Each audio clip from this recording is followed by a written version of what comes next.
శ్రీ గురుభ్యో నమః. ముందుగా స్వామివారి పాద పద్మములకు నమస్కరిస్తూ సకల భక్త జనకోటి ఎంతో ప్రేమగా మహాస్వామి పరమాచార్య అని పిలువబడే ఆ కంచి కామకోటి 68వ పీఠాధిపతులు సాక్షాత్తు కామాక్షి పరదేవతా స్వరూపము నడిచే దేవుడు అయిన శ్రీ శ్రీ శ్రీ చంద్రశేఖర సరస్వతి స్వామి వారి దివ్య లీలలను వైభవాన్ని వినాలి అంటే ముందుగా సకాలంలో ఆంధ్రుల జ్ఞాపకానికి వచ్చేది బ్రహ్మశ్రీ చాగంటి కోటేశ్వరరావు గారు. సనాతన ధర్మంపై మక్కువతో ఎన్నో ఆధ్యాత్మిక ప్రవచనాల ద్వారా యువతను ధర్మ మార్గంలో నడిపిస్తూ తమదైన శైలితో ఎన్నో హృదయాలను రంజింపచేస్తున్న ఆంధ్రుల శ్రేయోభిలాషి. మన పూజ్య గురువులు శ్రీ జయేంద్ర సరస్వతి స్వామి వారి చే ప్రవచన చక్రవర్తిగా సత్కరింపబడిన వారు చాగంటి కోటేశ్వరరావు గారు. శ్రీ శంకర విజయేంద్ర సరస్వతి స్వామి వారిపై అపారమైన భక్తితో ఈ రోజున ఈ సాంప్రదాయ పాఠశాల విద్యార్థులకు పవిత్ర కార్తీక మాస విశిష్టతను తెలియచేయడానికి వారు విచ్చేశారు. శారదా జ్ఞానపుత్ర బిరుదాంకితులు, అసాధారణమైన ఆధ్యాత్మిక పరిజ్ఞానం కలిగిన బ్రహ్మశ్రీ చాగంటి కోటేశ్వరరావు గారిని మా సాంప్రదాయ పాఠశాల తరపున సాదరంగా ఆహ్వానిస్తున్నాం.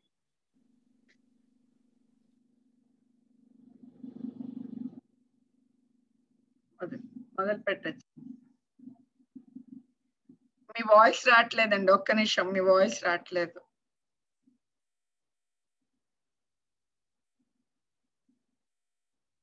అన్మ్యూట్ చేసుకోవచ్చండి, వాల్యూమ్ అన్మ్యూట్ చేయండి.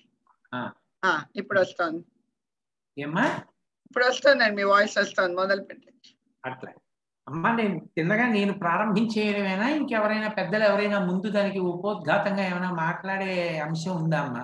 ఇప్పుడే అమ్మాయి చెప్పింది, నేను ఇంట్రడక్షన్ చెప్పారు, ఇంకా మీరు మాట్లాడటమేనండి, ఇంకెవరిది లేదు. సరే సరే. గురుర్ బ్రహ్మ గురుర్ విష్ణు గురుర్దేవో మహేశ్వర గురు సాక్షాత్ పరం బ్రహ్మ తస్మై శ్రీ గురవై నమః. శుక్లాంబరధరం విష్ణుం శశివర్ణం చతుర్భుజం ప్రసన్నవదనం ధ్యాయేత్ సర్వవిఘ్నోపశాంతయే. విమలపటి కమలకుటి పుస్తకరుద్రాక్షసస్తహస్తపుటి కామాక్షి పక్ష్మలాక్షి కలిత విపంచి విభాసి వైరించి. సంప్రదాయ పాఠశాల కంచి కామకోటి పీఠాధిపత్యం వహిస్తున్నటువంటి మహాపురుషులు, ప్రాతస్మరణీయులు శ్రీ శ్రీ శ్రీ శంకర విజయేంద్ర సరస్వతి స్వామి వారి యొక్క పరిపూర్ణమైనటువంటి ఆశీర్వచనాలకు పాత్రమైనటువంటి సంస్థ. ఇప్పుడు ఈ సంప్రదాయ పాఠశాల గురించి ప్రస్తావన వచ్చిన స్వామివారి యొక్క ముఖంలో సంతృప్తితో కూడుకున్నటువంటి ఒక గొప్ప కాంతి కనపడుతూ ఉంటుంది. ఎందుకని అంటే పీఠం పడుపున చేసేటటువంటి ప్రధానమైనటువంటి కర్తవ్యాలలో ఒకటి సనాతన ధర్మానికి ప్రాణప్రదమైనటువంటి సంప్రదాయాన్ని నిలబెట్టడం. అటువంటి సంప్రదాయాన్ని నిలబెట్టడంలో కేవలం ఏదో పెద్దల వరకు మాత్రమే దాన్ని పాటించవలసినటువంటి అవసరాన్ని చెప్పడం కాకుండా భావితరాల వారికి ఈ సంప్రదాయాన్ని పాటించడం అనేటటువంటిది ఎంత మంచిది, అది జీవితానికి ఎంత శోభని చేకూరుస్తుంది అన్నది శాస్త్రీయంగా బోధించి ఆ సంప్రదాయాన్ని పాటించడం మీద అనురక్తి కల్పించడంలో కృతకృత్యమైనటువంటి సంస్థ ఈ సంప్రదాయ పాఠశాల.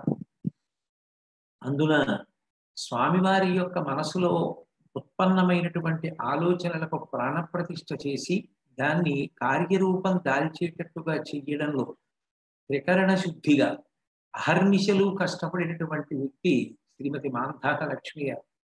అందుకే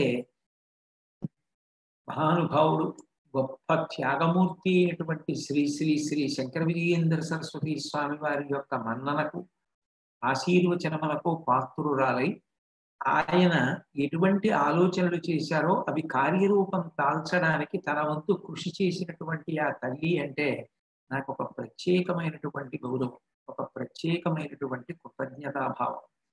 అందుకే ఆవిడ అడిగితే కాదనలేక తప్పకుండా అమ్మ, నాకు తెలుసున్న విషయం ఏదున్నా నేను పిల్లలతో పంచుకోవడానికి ప్రయత్నిస్తాను అని చెప్పి ఇవాళ కొంతసేపు మాట్లాడతాను అని మాట ఇవ్వడం జరిగింది. మనకి చాంద్రమానంలో 12 నెలలు. ఈ 12 నెలలలో మొట్టమొదటిది చైత్రమాసం. అన్ని మాసములలోకి కార్తీక మాసాన్ని చాలా విశేషమైనటువంటి మాసంగా పరిగణిస్తారు. దానికి కారణం ఒక్కటే, కార్తీక మాసం కేవలం భగవత్ సంబంధమైనటువంటి ఆరాధన వరకు మాత్రమే పరిమితమైనటువంటి మాసము కాదు. ఆ కార్తీక మాస ఆరాధన విధానాన్ని మీరు పరిశీలన చేస్తే అందులో మానవీయ సంబంధముల దగ్గర నుంచి సమాజంలో ఉండేటటువంటి మానవేతర ప్రాణుల్ని మానవుడు ఉద్ధరించవలసినటువంటి విషయం వరకు సంకలనము చేయబడి ప్రతిపాదింపబడి ఉంటాయి. అంటే నిజానికి కార్తీక మాస వ్రతాచరణము చేయుట ద్వారా మనిషి మనిషిగా బ్రతకడానికి కావలసినటువంటి విధానం అంతా కూడా అవగతమవుతుంది. అంత పవిత్రమైనటువంటి మాసం కార్తీక మాసం. దానికి కార్తీక మాసము అని పేరు రావడానికి కారణం, కృత్తికా నక్షత్రంతో చంద్రుడు ప్రకాశిస్తాడు కనుక దానికి కార్తీక మాసము అని పేరు వచ్చింది. ఇటువంటి కార్తీక మాసంలో భగవత్ సంబంధంగా చేసేటటువంటి ఆరాధనా విధానం ఎప్పుడూ అన్నిటికన్నా గొప్పదే. కానీ దానితో పాటుగా మీరు మానవీయ సంబంధములను పరిశీలిస్తే కార్తీక మాసం ప్రారంభం నుంచి కూడా వాటికి ఒక పెద్ద పీట వేయడం కనపడుతుంది. కార్తీక మాసంలో శుక్లపక్షంలో వచ్చేటటువంటి విధియ భాతృవిధియ అని పిలుస్తాడు. ఎందుకని అంటే యమధర్మరాజు గారు ఎప్పుడూ ఖాళీ లేనటువంటి వ్యక్తి. ప్రతి క్షణం ఆ కోట్ల కోట్ల జీవుల యొక్క ఆయుర్దాయాన్ని దృష్టిలో పెట్టుకుని ఆయా శరీరములు పడిపోయేటట్టుగా ఆయన చేస్తూ ఉంటారు. ఆయన ధర్మమూర్తి. అటువంటి యమధర్మరాజు గారికి ఖాళీ ఉండే అవకాశం ఎక్కడుంటుంది? ఆయన సోదరి యమున, యముడు ఇద్దరు సూర్యుని యొక్క బిడ్డలు. తోడపుట్టినదైన కారణం చేత యమునకు ఎప్పుడూ ఒక కోరిక. అన్నగారైనటువంటి యమధర్మరాజు గారు ఒక్క రోజున తన ఇంటికి భోజనానికి వచ్చి తాను చేత్తో వండి పెట్టినది తింటే సంతోషించాలి అని. ఆయన చివరికి చెల్లెలి మాట కాదనలేక కార్తీక మాసంలో శుక్లపక్షంలో విధియ తిథి నాడు ఆ యమున ఇంటికి వెళ్ళాడు. వెడితే ఆ యమున పరమ ప్రేమతో అన్నయ్య వచ్చాడు అని వంట చేసి భోజనం పెట్టింది. అందులో ఒక చెల్లెలు అన్నయ్యకి భోజనం పెట్టడము అంటే చిన్నతనం నుంచి కలిసి మిలిసి పెరిగినటువంటి వాళ్ళు కాబట్టి ఒకళ్ళ అభిరుచులు ఒకళ్ళకి తెలుస్తాయి. అన్న అనేటప్పటికీ ఆ రక్త సంబంధం, ఆ ప్రేమ అట్లా ఉంటుంది. తండ్రి తర్వాత తండ్రి లాంటి వాడు. అందుకే ఆ అన్న పట్ల ఉండేటటువంటి మమకారంతో యమున ఎంతో సంతోషంగా వండి ఆయనకి భోజనం పెడితే ఆయన భోజనానంతరం చెల్లెల్ని వరం అడగమని చెప్పాడు. ఆమె కేవలము తన కొరకు మాత్రమే కాకుండా లోకానికి అంతటికీ పనికొచ్చేటట్టుగా వరం అడిగింది. లోకంలో స్త్రీకి అన్నిటికన్నా భరించలేని కష్టం భర్తృవియోగం. కాబట్టి ఆ భర్తృవియోగం జరగడానికి కారణం నీవు వేసేటటువంటి పాశములు కదా అన్నయ్య. కాబట్టి నాకు ఒక వరం ఇది. ఈ కార్తీక మాసంలో శుక్లపక్షంలో విధియ తిథి నాడు ఏ అన్నయ్య చెల్లెలి ఇంటికి వచ్చి పరమ ప్రేమతో ఆ చెల్లెలు వండి పెట్టినటువంటి అన్నాన్ని తిని వెళ్ళిపోతాడో అటువంటి వ్యక్తికి దుర్మరణములు రాకూడదు, అకాల మృత్యువు రాకూడదు. అతను దీర్ఘాయుష్మంతుడు కావాలి. మరణానంతరము యమలోకములు చూడవలసినటువంటి అవసరము కలగకూడదు. అంటే అతనికి పాపములు చేయడం మీద విరక్తి ఏర్పడాలి. ఎప్పుడు భగవంతుడు చెప్పినట్టుగా ధర్మాన్ని పాటించాలనేటటువంటి అనురక్తి కలగాలి. అటువంటి ధార్మికమైనటువంటి జీవన విధానాన్ని అవలంబించిన కారణం చేత భగవంతుని యొక్క మన్ననకు పాత్రుడై అతడు పుణ్యలోకాన్ని చేరుకోవాలి, అకాల మృత్యువుని పొందకూడదు. నువ్వు ఈ వరం ఇవ్వవలసింది అని అడిగింది. ఆయన ఎంతో సంతోషించి దానితో పాటుగా చెల్లెలికి ఒక వరం ఇచ్చాడు. నువ్వు అడిగినటువంటి వరాలు ఇస్తాను, దానితో పాటుగా ఏ చెల్లెలు అన్నని నీలాగే పరమ ప్రేమతో కార్తీక మాసంలో శుక్లపక్ష విధియనాడు భోజనానికి ఆహ్వానించి అన్నం వండి పెట్టి మనిద్దరి మధ్య జరిగినటువంటి ఇతివృత్తాంతాన్ని స్మరిస్తుందో ఆమె దీర్ఘ సుమంగళి అయి ఉండేటట్టు, ఆరోగ్యంతో ఉండేటట్టు, ఆమె ఇహము పరము పొందేటట్టుగా నేను వరమిస్తున్నాను అని చెప్పాడు. అంటే కేవలము మానవీయ సంబంధములను పాటించడం ద్వారా ఒక మనిషి ఎంత అభ్యున్నతిని పొందవచ్చు అన్నది తెలియచేసేటటువంటి విధానం కార్తీక మాసంలో ఉంది. మిగిలిన మాసాలలో ఏది కావాలన్నా ఈశ్వరారాధన చేస్తాం. కానీ విచిత్రంగా కార్తీక మాసంలో అన్నా చెల్లెళ్ల మధ్య ఉండేటటువంటి అనుబంధం ఎంత గొప్పది అన్నది ఆవిష్కరింపబడింది. సాధారణంగా అన్నదమ్ములంటే ఎప్పుడూ కలిసే ఉండే అవకాశం ఉంటుంది. కానీ ఇంట పుట్టిన ఆడపిల్ల వేరొకరిని వివాహం చేసుకుని దూరంగా వెళ్ళిపోతుంది. అయినా అనుబంధాలు అనుబంధాలే. సంవత్సరానికి ఒక్కసారైనా అన్నా చెల్లెళ్ళు కలుసుకోవాలి. ఆ చెల్లెలు వండి పెట్టినటువంటి భోజనం తిని అన్నగారు అంత సంతృప్తి పొందాలి అన్నది అందులో ఉన్న ప్రధానమైనటువంటి సారం. అంటే మానవీయ సంబంధములకు కార్తీక మాసం ఎంత పెద్ద పీట వేసిందో అర్థమవుతుంది. అలాగే కార్తీక మాసంలో వచ్చేటటువంటి శుక్లపక్ష తృతీయ, అది సోదరి తృతీయ అంటారు. చెల్లెలి ఇంటికి వెళ్ళి అన్నం తిన్నటువంటి అన్నగారు ఎంతో సంతోషించి చెల్లెల్ని తన ఇంటికి భోజనానికి పిలిచాడు. యమున 3వ తిథి నాడు, అంటే తదియ నాడు యమధర్మరాజు గారి ఇంటికి భోజనానికి వెళ్ళింది. ఆయన ఎంతో సంతోషపడ్డాడు. ఆ చెల్లెలితో గడిపినప్పుడు ఆ రక్త సంబంధం, ఆ తోడ పుట్టిన దాంతో గడిపినప్పుడు ఆయన పొందినటువంటి ఆనందం అద్వితీయం. అటువంటి యమధర్మరాజు గారు యమున ఇద్దరే సూర్య భగవానుడి యొక్క పిల్లలైన కారణం చేత కార్తీక మాసంలో 2 తిథులలో కలుసుకుంటే అంత సంతోషాన్ని పొంది లోకానికంతటికీ అభ్యున్నతి కలిగితే, ఒక తల్లి తండ్రి కడుపున పుట్టి రక్తాన్ని పంచుకున్నటువంటి అన్నా చెల్లెళ్ల మధ్య ఉండవలసినటువంటి ప్రధానమైనటువంటి ప్రేమ గురించి ప్రస్తావన చేస్తుంది. అంటే మిగిలిన మాసముల కన్నా కూడా కార్తీక మాస ప్రారంభమే భిన్నమైనటువంటి రీతిలో ప్రారంభమవుతోంది. మొదటి 2 తిథులు కూడా మానవీయ సంబంధాలకి పెద్దపీట వేస్తాయి. అలాగే మీరు కొంచెం జాగ్రత్తగా పరిశీలిస్తే ఈ కార్తీక మాసంలో ఉండేటటువంటి విశేషం మనిషి కేవలం ఏదో తానొక్కడు తరించడం కోసం చేసే ప్రయత్నం కాదు. కార్తీక పౌర్ణమి జ్వాలాతోరణము అంటారు. ఆ జ్వాలాతోరణం ఎందుకు వెలిగిస్తారు అన్నదాన్ని శ్రీనాథుడు భీమఖండంలో వర్ణిస్తాడు. చేసినటువంటి పాపముల యొక్క ఫలితంగా శరీరాన్ని విడిచిపెట్టేసిన తరువాత జీవుణ్ణి యమధర్మరాజు గారి యొక్క దూతలు వెంటబడి తరుగుతుంటే భయంకరమైనటువంటి ఆ రూపాలు చూసి విహ్వలత పొందినటువంటి ఆ జీవుడు సూక్ష్మ శరీరంతో పరిగెత్తి ఆ కటిక చీకట్లో దారి కనపడక భయపడి పరిగెడుతుంటే చిట్ట చివరికి అగ్నితోరణంతో యమధర్మరాజు గారి యొక్క సదనమునకు ద్వారం కనపడుతుంది. ఆ ద్వారంలోకి ప్రవేశిస్తాడు. ఆ తర్వాత నరకలోకంలో ఎన్నో కష్టాలు పడతాడు. భగవంతుడు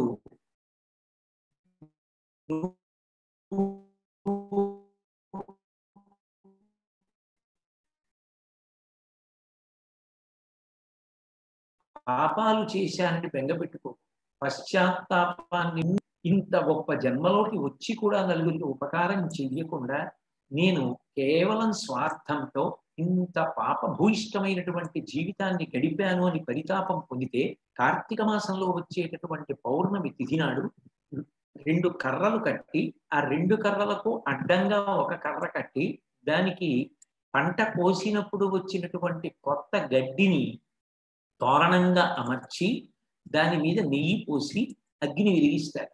ఆ వెలిగించినప్పుడు అగ్ని తోరణం ఏర్పడుతుంది. ఆ అగ్ని తోరణం కింద పల్లకీలో పార్వతీ పరమేశ్వరులు పెడతారు. ఆ పల్లకీతో పాటుగా ఎవరు ప్రయాణం చేసి పెడతారు, ఆ వెళ్ళినటువంటి వాళ్ళు ఇక మళ్ళీ పునరావృత్తిని పొందవలసిన అవసరం ఉండదు. వాళ్ళని పరమేశ్వరుడు క్షమించి వాళ్ళ పాపములను తన యందు ఐక్యం చేసుకుంటాడు. అందుకే శ్రీనాథుడు భీమఖండంలో జ్వాలాతోరణాన్ని వర్ణిస్తూ కార్తీక వేళ భీమశంకరుని నగరు దూరునెవ్వాడు చిచ్చుర తోరణంబు అతడు దూరడు ప్రాణ నిర్వాణ వేళ ఘోర యమపట్టణ ద్వార తోరణంబు అంటాడు. ఆ దక్షారామంలో ఉండేటటువంటి ఉత్సవాన్ని జ్వాలాతోరణాన్ని వర్ణిస్తూ కార్తీకిక వేళ భీమశంకరుని నగరు. భీమశంకరుని నగరు అంటే ఆ దక్షారామం పట్టణ క్షేత్రం, అక్కడ జరిగేటటువంటి జ్వాలాతోరణం, దాన్ని శ్రీనాథుడు వర్ణించాడు. ఎక్కడ జ్వాలాతోరణం చేసినా ఫలితం అదే. కార్తీకిక వేళ భీమశంకరుని నగరు దూరునే వాడు చిచ్చుర తోరణంబు. ఆ అగ్ని తోరణం కింద పార్వతీ పరమేశ్వరుల పల్లకితో కలిసి ఎవడు దూరి అటు ఇటు వస్తున్నాడో వాడు అతడు దూరడు ప్రాణ నిర్వాణ వేళ. ప్రాణము పోయిన తరువాత సూక్ష్మ శరీరాన్ని యమధర్మరాజు గారి యొక్క భటులు తరుగుతూ ఉండగా యమలోకంలో ఉండేటటువంటి అగ్ని తోరణం కింద దూరవలసినటువంటి అగత్యం అటువంటి జీవుడికి కలగదు. ఘోరయమ పట్టణ ద్వార తోరణము అంటే భగవంతుని యొక్క దయ, ఆయన కారుణ్యం ఎంత తీవ్రంగా ఉంటుందో. ఇన్ని దోషములు చేసిన వాడైనా నేను మారాలి అని త్రికరణ శుద్ధిగా అనుకుంటే ఆయన ఉత్తర క్షణంలో ఎంచేటటువంటి పౌర్ణమి జ్వాలాతోరణం ఒక అద్భుతమైనటువంటి ఉదాహరణ. ఏదో రామాయణంలో రాముడు ప్రతిజ్ఞ చేస్తాడు, సకృదేవ ప్రపన్నాయ తవాస్మీతి చేయాచతే అభయం సర్వభూతిభ్యో దదాంగి తద్వ్రతం మమ అంటాడు. నేను నీవాడను అని ప్రతిజ్ఞ చేసినటువంటి వాడిని నేను చెయ్యి పట్టుకుని విడిచిపెట్టకుండా పైకెత్తుతాను అంటాడు. అట్లాగే శంకరుని యొక్క కారుణ్యము హద్దులేనిది.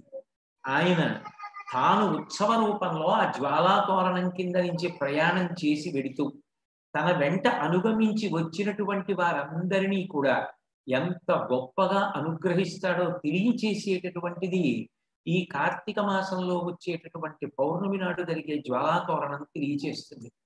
భగవంతుడు ఎంత కారుణ్యం కలిగిన వాడో అందులో కొంతైనా మనిషి పొంది ఉండాలి.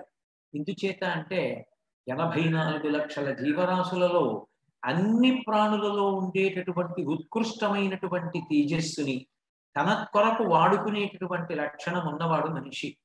కానీ యథార్థమునకు మనిషి అన్ని జీవులకు అంత ఉపకారం చేస్తున్నాడా అన్నది పరిశీలించవలసిన విషయం. కంచి కామకోటి పీఠాధిపత్యం వహించి నడిచే దేవుడు అని పేరు పొందినటువంటి మహాపురుషులు శ్రీ శ్రీ శ్రీ చంద్రశేఖరేంద్ర సరస్వతి మహాస్వామి వారు తరచుగా ఒక విషయాన్ని చెప్తుండేవారు. ఒక కుక్క ఉందనుకోండి, దానికి నేను పట్టాడు అన్నం పెట్టానా పెట్టలేదా చూడదు. అది వీధి కుక్క అయినా నేను ఇల్లు తాళం వేసి ఏ తీర్థయాత్రకు వెడితే ఇల్లు చాలా రోజులుగా తాళం వేసి ఉంది, ఇల్లు దోచుకుందామని దొంగలు గోడ దూకుతూ ఉంటే ఆ ఊరకు ఒక మురిగి వాళ్ళని తరుగుతుంది. ఒక నెమలి ఉంటే దాని ఈకలు తీసి నేను ఇంటిలో శోభస్కరంగా అలంకరించుకుంటాను. ఏనుగు యొక్క దంతాలను పీకి బొమ్మలు చేసుకుంటాను. గుర్రము యొక్క డెక్కలు చీలి ఉండవు కాబట్టి దాని మీద ఎక్కి కూర్చుని ఎత్తైన పర్వతాల మీద ప్రయాణం చేస్తాను. గాడిద మీద బరువులు వేసి బరువులు మోయించి గాడిదకు ఉండేటటువంటి విభూతిని నేను వాడుకుంటున్నాను. చేపని చూసి నీటిలో ఈదుతున్నాను. ప్రపంచంలో ఎక్కడ ఏ ప్రాణి ఉన్నా ఆ ప్రాణిలో ఉండేటటువంటి తేజస్సుని తన వ్యక్తిగతమైన అభ్యున్నతి కొరకు వాడుకోవడానికి అలవాటు పడినటువంటి వాడు మనిషి. కానీ అటువంటి మనిషికి ఈ అన్ని ప్రాణుల యొక్క క్షేమం గురించి చూడవలసినటువంటి అవసరం కూడా ఉంది. అందుకే పంచయజ్ఞాలలో భూతయజ్ఞం కూడా వచ్చింది. కార్తీక పౌర్ణమి మనిషి సమస్త ప్రాణులకు కూడా ఉపకారం చేసేటటువంటి రోజు. ఎట్లా చేస్తాడు అంటే, మనిషి కార్తీక పౌర్ణమి నాటి ప్రదోష వేళ దాటిన తరువాత దీపం పెట్టి ప్రత్యేకంగా ఒక శ్లోకం చెప్తారు. కీటాః పతంగాః మశకాశ్చ వృక్షాః జలే స్థలే నివసంతి జీవాః దృష్ట్యా ప్రదీపన్న చ జన్మభాగినః అంటాడు. కీటాః పతంగాః మశకాశ్చ వృక్షాః. లోకంలో రెక్కల పురుగులు ఉంటాయి, చిన్న చిన్న పురుగులు ఉంటాయి. అట్లాగే దోమలు మొదలైనటువంటి ప్రాణులు ఉంటాయి. నీటి యందు పెరిగే ఉంటాయి, భూమి మీద పెరిగే ఉంటాయి. భూమిలో చీల్చుకుని పైకొచ్చి మనకి కాయలు పళ్ళు ఆకులు అన్ని ఇస్తున్నటువంటి చెట్లు ఉంటాయి. ఇవి తమంత తాముగా పుణ్యం చేసుకోలేవు. కానీ చెట్లకు కాసినటువంటి పత్రములు పువ్వులు కాయలు పళ్ళు మనం తీసుకెళ్లి భగవంతుడికి నైవేద్యం పెట్టి పుణ్యాన్ని సముపార్జించుకుంటున్నాం. కానీ అది ఒక్క అడుగు కదలలేదు. ఎంత గ్రీష్మత ఉన్నా, అలాగే హిమపాతం ఉన్నా అట్లాగే నిలబడాలి. అటువంటి చెట్టు తనంత తాను పుణ్యం చేసుకోలేదు. అందుకే మనిషి కార్తీక పౌర్ణమి నాడు దీపం వెలిగించి ఈ శ్లోకాన్ని చెప్తాడు. నీటిలో ఉండేటటువంటి జీవులు, భూమి మీద ఉండేటటువంటి జీవులు, భూమిని చీల్చుకుని పైకొచ్చేటటువంటి కదలలేని చెట్లు మొదలైనటువంటివన్నీ కూడా ఈ దీపపు వెలుగు ఎంతవరకు పడుతోందో అంతవరకు కూడా ఆ వెలుతురు పడిన ప్రాణులన్నీ కూడా ఈ దీపము పరబ్రహ్మస్వరూపము కనుక దీని యొక్క కాంతి చేత అవి తరించి వచ్చే జన్మలో వేదాధ్యయనం చేసి వేదము చేత ప్రతిపాదింపబడినటువంటి ధార్మికమైన కర్మలను ఆచరించి కర్మపాశముల నుంచి విడుదల పొంది ఈశ్వరానుగ్రహములకు పాత్రమయ్యేటటువంటి ఉత్తమ జన్మను ఈ ప్రాణులు పొందుగాక అని సంకల్పం చేసి ఇటా పతంగా అహమశకాశ్చ వృక్షాః జలే స్థలే ఏ నివసంతి జీవాః దృష్ట్యా ప్రదీపం నచ జన్మభాగినః అవి ఏ ఇతర జన్మను పొందకుండా ధరించుగాక, లేదా వచ్చే జన్మలో మంచి కర్మాధికారం కలిగినటువంటి జన్మని పొంది అవి తరించుగాక అని సంకల్పం చేసి దీపం వెలిగిస్తాడు. అంటే సమాజము అంతటి వలన తాను పొందినటువంటి ఉపకారానికి ప్రత్యుపకారం చెయ్యడానికి అవకాశం ఇచ్చేటటువంటి రోజు కార్తీక పౌర్ణమి. అలాగే ఈ కార్తీక మాసానికి వచ్చేటప్పటికే మీరు గమనిస్తే ఆకాశ దీపము అనబడేటటువంటి దీపాన్ని వెలిగిస్తారు. ఇది మిగిలిన రోజులలో వెలిగించారు. ఒక్క కార్తీక మాసం వచ్చినప్పుడు దీపావళి అమావాస్య లగాయితూ ఈ దీపాన్ని వెలిగిస్తారు. ప్రత్యేకంగా ఒక స్తంభాన్ని పాతి దానికి ఒక తాడు కట్టి ఒక నలుచదరంగా ఉండేటటువంటి పీట చేయించి దాని మధ్యలో ప్రమిద పెట్టడానికి అవకాశం ఇచ్చి చుట్టూ 8 దీపాలు ఉండేటట్టుగా అష్టదళ పద్మం పెట్టి మధ్యలో ఒక దీపం పెట్టి మొత్తం 9 దీపాలు వెలుగుతూ ఉండగా ఆ ఆకాశ దీపాన్ని పై వరకు లాగుతారు. ఆ స్తంభానికి పైకి లాగి కింద తాడు గట్టిగా కట్టేస్తారు. ఆ డబ్బా వంటి ఆకృతిలో ఈ అష్టదళ పద్మంలా ఉన్నటువంటి దీపం మధ్యలో ఉన్న దీపంతో కలిపి 9 దీపాలుగా ఊగుతూ వెలుగుతూ ఉంటుంది. ఆ ఊగుతూ వెలుగుతున్నటువంటి దీపాన్ని ఉద్దేశించి ఆ దీపాన్ని పైకి లాగినటువంటి భక్తుడు ఒక శ్లోకాన్ని చెప్పి ఆకాశం వంక చూసి నమస్కరిస్తాడు.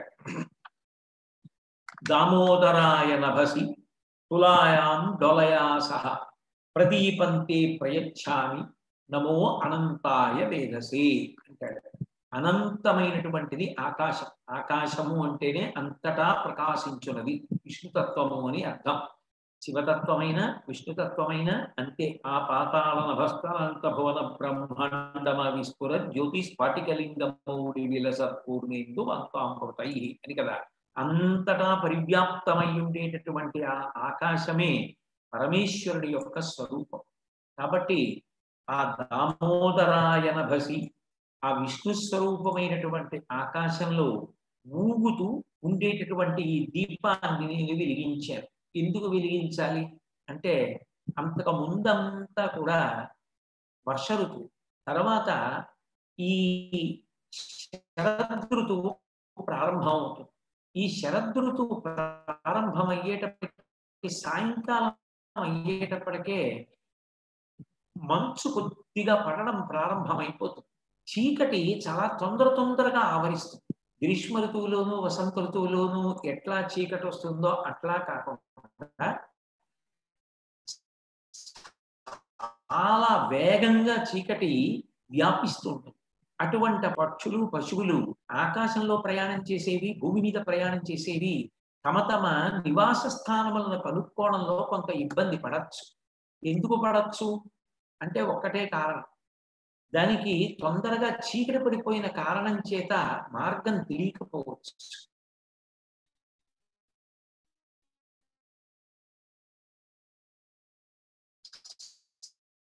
సమస్త ఆకాశం ఉన్నటువంటి దీపాన్ని వెలిగిస్తున్నారు. ఇప్పుడు ఈ ఊగుతున్నటువంటి దీపాలను ఆధారం చేసుకుని ఆ వెలుతురులో ఆ పక్షులన్నీ కూడా తమ గోళ్ళకి చేరుకోవడం మొదలు పెడతాయి. అట్లాగే భూమి మీద ఉన్న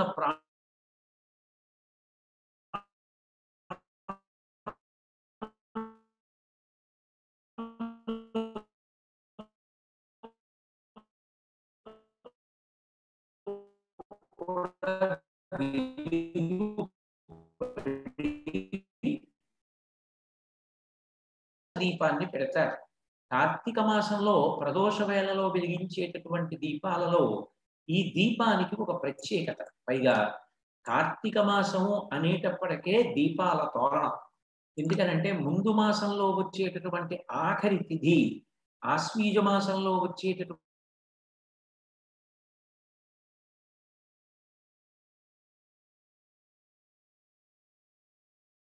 వరుస. దీపావళి అంటే దీపముల యొక్క వరుస. ఎందుకు అన్ని దీపాలు వెలిగించడం అంటే లైట్ థెరపీ అన్న పేరుతో విదేశాలలో కూడా ఒక ఆచారం ఉంది. ఈ వర్షాకాలం వచ్చినప్పుడు విశేషంగా వర్షాలు పడిపోయి పల్లపు ప్రాంతాల్లో ఉండేటటువంటి నీళ్లు నిలవుండిపోతాయి. అందులో అనేక ప్రమాదకరమైనటువంటి కీటకములు బయలుదేరుతాయి. అవి చీకటి పడేటప్పటికీ ఎగురుతూ వస్తాయి. వచ్చి కనపడ్డ వాళ్ళందరినీ కుట్టడం కరవడం చేస్తాయి. ఆ కుట్టడం కరవడం చేసినప్పుడు అనేక రకములైనటువంటి విషజ్వరాలు మొదలైనవి వ్యాప్తి చెందుతాయి. పైగా దేవీ భాగవతంలో ఒక మాట చెప్తారు, ద్వావృతు యమదంస్ట్రాఖ్యే నూనం సర్వజనీషోై అంటారు. ఈ ఆశ్వీజ మాసం దగ్గర ప్రారంభమయ్యేటటువంటి శరదృతువులో, వసంత ఋతువులో చైత్ర మాసంలో యమధర్మరాజు గారి యొక్క కోర బయటికి వస్తుంది. ఆ కారణం చేత విశేషంగా జననష్టం అవుతుంది. దానికి కారణం ఈ విషక్రిములన్నీ కూడా బయటికి వస్తాయి. అటువంటి వాటిని నిరోధించాలి అంటే పూర్వం నుంచి ఉన్న ఆచారం ఏమిటి అంటే విశేషంగా దీపాలు వెలిగిస్తారు. ఈ దీపాల చేత ఆకర్షింపబడినటువంటి పురుగులు వచ్చి ఆ దీపపు వెలుగులో పడిపోతాయి. పడిపోయి నశించిపోతాయి. నశించిపోతే మనుష్యుల యొక్క ఆరోగ్యాన్ని రక్షించడం తేలికవుతుంది. పైగా నిజానికి దీపావళి పండగ నాడు చెప్పబడినటువంటి ఆచారాలలో దీపాలు వెలిగించడం ఒక్కటే కాదు, ఆ రోజున ప్రతి ఇంటి ముందు ధూపం వేయడం మొదలు పెడతారు. కార్తీక మాసంలో ప్రత్యేకించి ధూపం వేస్తారు. ఆ ధూపం వేసేటప్పుడు కర్పూర ధూపం అన్నిటికన్నా గొప్పది. మహాభారతం అనుశాసనిక పర్వంలో భీష్మాచార్యుల వారు ధర్మరాజు గారితో మాట్లాడుతూ ధూపం గురించి చెప్తూ ఇదే చెప్తారు. కర్పూర ధూపం వేస్తే కంటికి చలవ కలగడం దగ్గర నుంచి అత్యంత ప్రధానమైనటువంటి గుండె, ఊపిరితిత్తులు, కాలీయము, మూత్రపిండాలు, నాడీమండలము, నరాలు ఇవన్నీ కూడా బలపడతాయి. శ్వాసకోశ వ్యాధులను నిర్మూలిస్తుంది. అందుకని కర్పూర ధూపం వేస్తారు. మళ్ళీ కర్పూర ధూపం తర్వాత అంత గొప్పది ఈ గుగ్గిలంతో వేసేటటువంటి ధూపం. దీపావళి పండగ నాడు కర్పూర ధూపం కానీ ఈ గుగ్గిలంతో వేసిన ధూపం కానీ ఇంటి ముందు ఇళ్లలోనూ విశేషంగా వేస్తారు. నా చిన్నతనంలో మా అమ్మగారు వాళ్ళందరూ ఇళ్లలో ఎక్కడ చూసినా పొగొచ్చేటట్టుగా ఈ గుగ్గిలం ధూపం వేసేవారు. ఎందుకని అంటే ఆ పంట పొలాలు కోసేయడం మొదలు పెడతారు. పంట ఇంటికి రావడం మొదలవుతుంది. దీపావళి అంటేనే లక్ష్మి. పూర్వం అంతా వ్యవసాయ ఆధారితం. ఈ పంటలు కోస్తున్నప్పుడు ఆ పురుగులన్నీ కూడా లేచిపోయి దీపాల కోసం ఇళ్ల మీదకి రావడం మొదలు పెడతాయి. వాటి వలన ఇంట్లో ఉన్న వాళ్ళకి ప్రమాదం కలగకూడదని ఈ గుగ్గిలం ధూపం వేస్తారు. ఆ గుగ్గిలం ధూపం పీలిస్తే శరీరానికి గొప్ప బలం కలిగి అత్యంత ప్రధానమైనటువంటి ఆ వ్యవస్థలన్నీ కూడా కాపాడబడతాయి. మూడవది అందుగు చెట్టు యొక్క బెరడు యొక్క చూర్ణంతో వేసేటటువంటి ధూపం. ఈ ధూపాలన్నీ కూడా అత్యంత శ్రేష్టవంతమైనటువంటి ధూపములు. ఈ విషయాన్ని భీష్ముడు కూడా అనుశాసనిక పర్వంలో చెప్తాడు. అలాగే లక్కని కాలుస్తారు. దానితో పాటుగా గుగ్గిలం, వెలగారం, పసుపు మొదలైనటువంటి పరిమళ భరితమైనటువంటి పదార్థములను విషం కలిగినటువంటి ప్రాణులు మరణించడానికి అవకాశం కల్పించి మనకి ఆరోగ్యం కల్పించేటటువంటి ధూపాలు వేస్తారు. అంటే నిజానికి కార్తీక మాసం కేవలం వ్యక్తి తన ప్రయోజనం కొరకు మాత్రమే చేసేటటువంటి మాసం కాదు. మనిషి మనిషిగా బ్రతకడానికి, మనిషి ఎంత విశాల హృదయంతో బ్రతకాలో, ఎంతగా రక్త సంబంధం పట్ల ప్రేమ చూపించాలో దగ్గర మొదలై ఇంత గొప్పగా సామాజిక ప్రయోజనాన్ని కూడా ఆవిష్కరించేటటువంటి మాసం కార్తీక మాసం. అందుకే ఆ దీపావళి దగ్గర నుంచే దీపాల వరుస. అంటే ప్రతి ఇంటిలోనూ దీపాలు పెడతారు.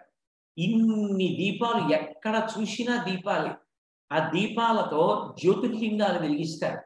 ఇన్ని దీపాలు వెలిగించడానికి కారణం ఏమి అంటే దక్షిణాయనంలో ఈ శరదృతువు వచ్చేసరికి సూర్యుడు భూమికి కొంత దూరంగా వెళ్ళిపోతాడు. సూర్యరశ్మి తగ్గుతుంది, చలి ఎక్కువగా ఉంటుంది, వేడి తక్కువగా ఉంటుంది. ఆరోగ్యం భాస్కరాది చేత్. సూర్యుని యొక్క వేడి వాతావరణంలో తగ్గితే అనారోగ్యం ఎక్కువయ్యే అవకాశం ఉంటుంది. అది మళ్ళీ భర్తీ చెయ్యాలి అంటే దానికి తగిన పదార్థాన్ని వాడాలి. ఈ మధ్య కాలంలో నాతో మాట్లాడుతూ ఒక వైద్యుడు కూడా ఒక మాట అన్నారు. నువ్వుల నూనెతో కానీ ఆవు నెయ్యితో కానీ దీపాన్ని వెలిగించినప్పుడు దాని మించి వచ్చేటటువంటి పొగ గుండె యొక్క కండరములు బలపడేటట్లుగా చేస్తుంది. ఎందుకని అంటే హృదయస్థానమనందు శనీశ్వరుడు ఉంటాడు, ఆయన ఆయుక్కారు. ప్రతి ఇంట ఈ నువ్వుల నూనె దీపాలు ఆవు నేతి దీపాలు వెలిగించి ఆ పొగ అందరూ వాసన చూస్తే దాని చేత ఆయువు నిలబడుతుంది. యమధర్మరాజు గారి కోర బయటికి వచ్చేటటువంటి సమయం, విశేషంగా అంటువ్యాధులు ప్రబలేటటువంటి సమయం కాబట్టి జనులు పడిపోకుండా ఉండడానికి, జీవులు పడిపోకుండా ఉండడానికి మన వాళ్ళు ఆచారంలోనూ సంప్రదాయంలోనే అందరి యొక్క ఆరోగ్యాన్ని చూడడం, ఒకరి కోసం అందరూ అందరి కోసం ఒకరు అని బ్రతకడాన్ని నేర్పారు. అది ప్రత్యేకించి కార్తీక మాసంలో సంధ్యాదీపానికి విలువ వచ్చింది. అందుకే పగటి పూట ఆరాధన చేసేటప్పుడు దీపాన్ని వెలిగిస్తారు, కానీ దానికన్నా కార్తీక మాసంలో సంధ్యాకాలంలో దీపాలకి ఎక్కువ ప్రాధాన్యత.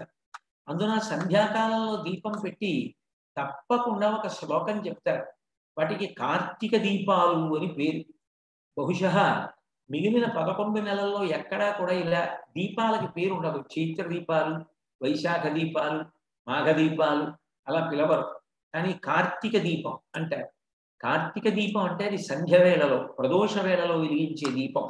అది శుభం భవతు కళ్యాణి ఆరోగ్యం ధన సంపదం మమ శత్రు వినాశాయ సంధ్యాదీపం నమోస్తుతే అంటారు. ఆ దీపమే సమస్తమైనటువంటి ఆరోగ్యానికి, ఐశ్వర్యానికి కారణం. లోకంలో భోగోపకరణములు ఎన్ని ఉండనివ్వండి, శరీరమునందు ఆరోగ్యం లేకపోతే అవన్నీ తాను అనుభవించడానికి ఎందుకు పనికొస్తాయి? ముందు ఆరోగ్యం ఉండాలి. శుభం భవతు కళ్యాణి, కళ్యాణము శరీరమునకు ఆరోగ్యం ఉండడమే. ఆరోగ్యమే మహాభాగ్యం. అటువంటి ఆరోగ్యాన్ని ఇవ్వడానికి 10 మంది కోసం త్యాగబుద్ధితో అనుష్ఠించవలసినటువంటి విధి విధానముల యొక్క సంకలన స్వరూపంగా ఉండేటటువంటి మాసం కనుక, అందున దీపమునకు ప్రాధాన్యత ఎక్కువ కనుక శుభం భవతు కళ్యాణి ఆరోగ్యం ధన సంపద. ఆరోగ్యము, ధనము, సంపద ఇవన్నీ ఓ దీపమా, ఓ దీపము యొక్క అధిష్టాన దైవమా నీ వలననే కలుగుతున్నాయి. అటువంటి నువ్వు మమ శత్రు వినాశాయ. శత్రు వినాశాయ అంటే ఏదో బాహ్యంలో శత్రువులోని కాదు, అసలు అటువంటి భావనలో ఉండడమే మంచిది కాదు. నాకు ఎప్పుడు ఎవరో శత్రువు ఉండాలా, శత్రువు ఎవడో నాశనం అయిపోవాలని నేను పూజ చేయకూడదు. నా యందు ఎవరైనా శత్రుభావంతో ఉంటే ఆ శత్రుభావం పోయి మేము మిత్రుల మగుదుము కాక. అన్నిటికన్నా ప్రధానం నా యందు ఉన్న శత్రువులు కామక్రోధశ్చ లోభశ్చ దేహే తిష్టంతి తస్కరాః జ్ఞానరత్నాపహారాయ తస్మాత్ జాగ్రత్త జాగ్రత్త అంటారు. లోపల ఉన్నటువంటి అరిషడ్వర్గములు నశించాలి. దానికి జ్ఞాన జ్యోతి వెలగాలి. ఆ జ్ఞాన జ్యోతి వెలిగేటట్టుగా చేసి నా యందు ఉన్నటువంటి అంతఃశత్రువులు నిర్మూలనమగుదురుగాక. ఓ దీపమా, నువ్వు బయట వెలుగుతున్నావు, నాలో కూడా పరమాత్మ వెలుగుతున్నాడు. నీవారస్సు కబత్తం వీ పీతాభాస్వత్యనూపమ అంతర్ముఖ సమారాధ్య బహిర్ముఖ సుదుర్లభ. బయట వెతికితే దొరికేది కాదు, ఆవిడ లోపల వెతికితే దొరకబడేది.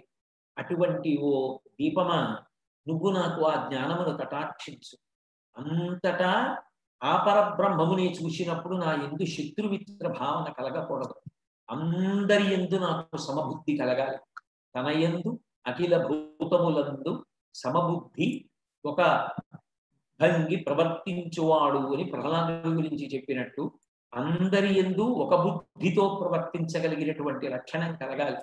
ఓ దీపాధిష్టాన దైవమా, నువ్వు నాకు అది కల్పించు. విద్యాలక్ష్మివి కా, అని దీపాన్ని ఉద్దేశించి ప్రార్థన చేస్తాడు. వస్తువుకి కాదు అక్కడ ప్రార్థన, వస్తువుకి అధిష్టానాన్ని చూసి నమస్కరించడం భారతీయ సంప్రదాయంలో గొప్పతనం. అందుకే మీరు చూడండి, కార్తీక మాసానికి ఒక విశేషం ఉంటుంది. కార్తీక మాసంలో వచ్చేటటువంటి పదార్థములు ఏ ఉంటాయో వాటికి పూజ ఉంది. కార్తీక మాసం అనారోగ్యానికి చాలా చాలా అనువైనటువంటి మాసం. ఎందుకని అంటే చల్లతనం పెరిగిపోతుంది. ఎప్పుడైతే చల్లతనం పెరిగిపోయిందో ఊపిరితిత్తుల సంబంధమైనటువంటి వ్యాధులు ఉన్న వాళ్ళకి గడ్డు కాదు. కొంతమంది ఆయాసంతో, ఉబ్బసంతో, ఊపిరితిత్తుల వ్యాధులతోటి తొందరగా నిమ్ముకుంటే దగ్గొచ్చేటటువంటి, పడిశం పట్టేటటువంటి, ఒళ్ళు వేడెక్కేటటువంటి లక్షణం ఉన్నవారు ఉంటారు. వాళ్ళకి ఈ శీతాకాలం వచ్చింది అంటే చాలా ఇబ్బంది పడిపోతూ ఉంటారు. అప్పుడు ఆరోగ్యాన్ని ఇవ్వడానికి ఆ కార్తీక మాసంలోనే విచిత్రంగా రెండు ఉంటాయి. ఒకటి తులసి, రెండు ఉసిరి. ఈ రెండే. నిజానికి ఆ మహానుభావుడు చరక సంహితలో ఆ ఉసిరికాయకి, పెద్ద ఉసిరికాయకి ఎంతో పెద్దపీట వేసి మాట్లాడాడు చరకుడు. అది ఆరోగ్యప్రదాయిని.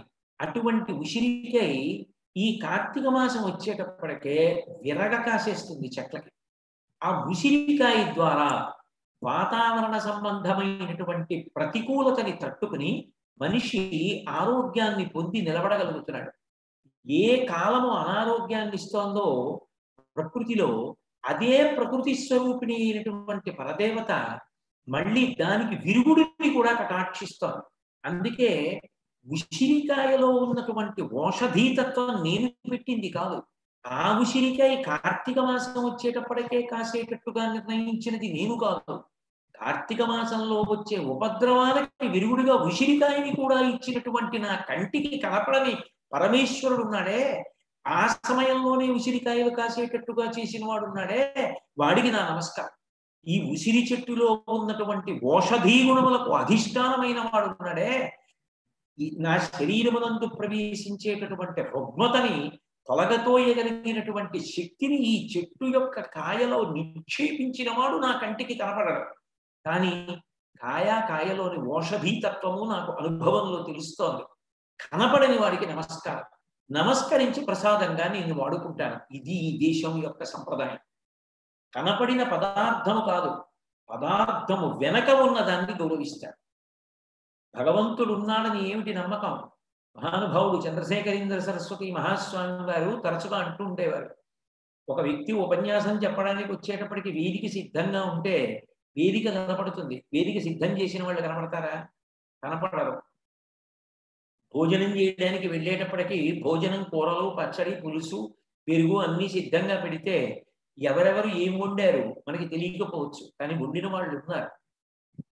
మనం తినేవి కనపడుతున్నాయి, వండిన వాళ్ళు కనపట్టలేదు. అలాగే ఇచ్చిన వాడు కనపడడు, ఇవ్వబడినవి కనపడుతుంటాయి. కానీ ఎవడిచ్చాడో వాణ్ణి గుర్తించి, కనపడుతున్న దాని వెనక ఉన్న వాణ్ణి గుర్తించి నమస్కరించి ప్రసాదంగా అనుభవించడం ఈ జాతి సంప్రదాయం.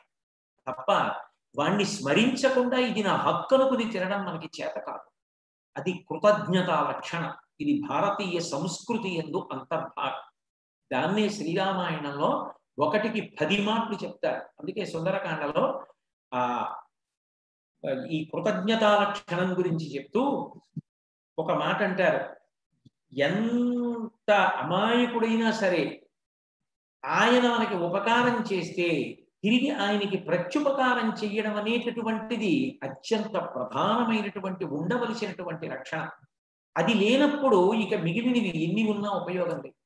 బ్రహ్మగ్నేచ సురాపేచ చోరే భగ్నవ్రతే తథా నిష్కృతి విహితా సిద్ధి కృతజ్ఞో నాస్తి నిష్కృతి.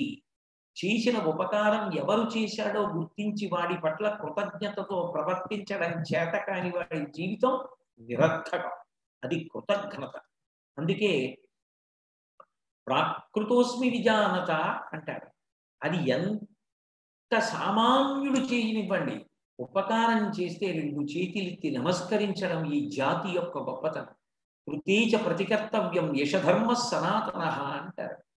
ఉపకారం చేసిన వాడికి ప్రత్యుపకారం చెయ్యడం, ఆయనకి మనం ఉపకారం చెయ్యలేమన్నప్పుడు 2 చేతులెత్తి నమస్కరించడం ఈ జాతి సంప్రదాయం.